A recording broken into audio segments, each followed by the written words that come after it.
కాకుండా కొత్త బ్రాండ్లు ఎవరి రేటు వాడిదే కదా, దాంట్లో ప్రభుత్వం నిర్దేశించేది ఏం లేదు కదా, వాడి అవి అందుబాటులో ఉంచేటట్టు. కాకపోతే ప్రభుత్వం చేతిలో ఉంచాలా ప్రైవేట్ చేతిలో ఉంచాలా అన్నది ఇంకా తేలట్లా. ఇప్పుడు ప్రభుత్వం చేతిలో ఉండేటప్పుడు బల్క్ అమౌంట్ వచ్చేస్తుంది చేతికి, ఏ రోజుకి ఆ రోజు వస్తుంది.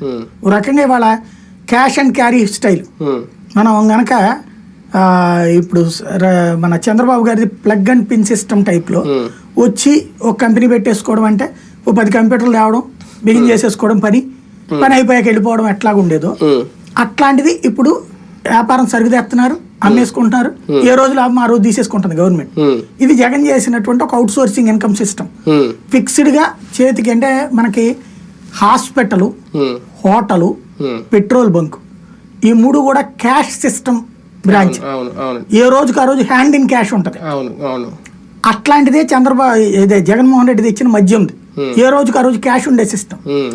ఇప్పుడు దీన్ని కొనసాగించాలి అన్నదేమో పక్కన ప్రభుత్వానికి ఉంది, ఎందుకంటే ఏ రోజున పక్కన కావాలంటే డబ్బులు ఇది తీసుకోవడానికి అన్నట్టు. సేమ్ టైం నాయకుల ఒత్తిడి ఉంది, అది ఇంకా ఏది డిసైడ్ చేసుకుంటారో చూడాలి. భారతీయ జనతా పార్టీ విషయానికి వస్తే నిన్న ఆల్రెడీ వారధి పేరుతో ప్రారంభించారు, ఆల్రెడీ 2 పార్టీలు రన్ చేస్తున్నాయి, అటు జనసేన కానీ తెలుగుదేశం పార్టీ. ఈ వారధితో బీజేపీ మైలేజ్ పెరుగుతుందా తగ్గుతుందా, లేదంటే కొన్ని చోట్ల టీడీపీ మంత్రి దగ్గరకు ఎవరి దగ్గరకు వెళ్ళాలనుకుంటాం కానీ ఈ వారధి